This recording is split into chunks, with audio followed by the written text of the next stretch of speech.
সরাসরি পুলিশ এবং সাংবাদিক যুদ্ধ হয়েছে কালকে। সাংবাদিকদেরকে এভাবে ফেল না ভাবলে চলবে না। পুলিশদের কাছে আমরা জানতে চাই যে তোমরা কি হাইড করার জন্য সাংবাদিকদের মুখ বন্ধ করতে চাও। নির্বাচনের আগে খোদ ঢাকা শহরের প্রাণ কেন্দ্রে যদি এই অবস্থা হয় তাহলে সারা বাংলাদেশে যে সাংবাদিকরা আছে তারা কয়েকদিন পরে কি পরিমাণ মাইরটা খাইতে পারে একটা চিন্তা করে দেখেন তো। আমি আমাদের সহকর্মী ভাইদেরকে বলবো, যারা মার খেয়েছেন, যারা রাস্তায় আছেন, তারা আরো 2টা করে ক্যামেরা ফিট করেন এবং প্রস্তুত থাকেন। এভাবে মার খেয়ে আমাদের পড়ে থাকলে চলবে না, আমাদের প্রতিবাদ করে বেঁচে থাকতে হবে। সামনে নির্বাচনে যাতে সাংবাদিকরা নির্বিঘ্নে কাজ করতে পারে সেই পরিবেশ আমাদেরকে দেন। মনে রাখবেন, আমাদেরকে খেপানোটা ঠিক হবে না। সরাসরি পুলিশ এবং সাংবাদিক যুদ্ধ হয়েছে কালকে। পৃথিবীর কোথাও দেখিনি যে এভাবে সাংবাদিকদেরকে প্রকাশ্যে মারা হয়, তাও অহেতুক। কোন সাংবাদিক যদি সেখানে ডিস্টার্ব করতো, ঝামেলা করতো, হ্যাঁ তাকে পিটিয়ে সরিয়ে দিয়েছে, তা না। কালকে কর্মকাণ্ড দেখে, পুলিশের কর্মকাণ্ড দেখে মনে হয়েছে যে তারা স্পেশালি কোনো কিছু হাইড করার জন্য এটা করছে।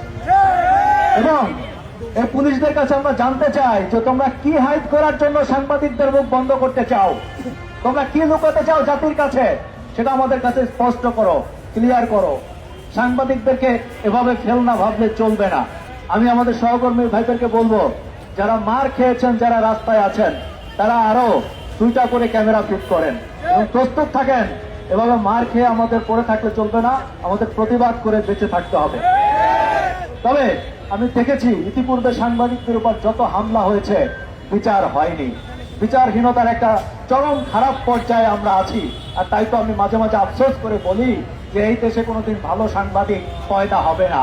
যে জাতি, যে দেশ গুণের কদর করতে জানে না, প্রফেশনালিজমকে সম্মান করতে জানে না, সেখানে ভালো মানুষ, ভালো সাংবাদিক জন্ম হয় না। ঠিক সেরকম একটি খারাপ এবং অন্ধকারের দিকেই আমরা যাচ্ছি। আমরা আশা করেছিলাম যে এই সরকার অন্তত সাংবাদিকদের এই দাবি দাওয়াগুলোর প্রতি, সাংবাদিকদের প্রতি যত্নশীল হবে, কিন্তু আমরা হতাশ।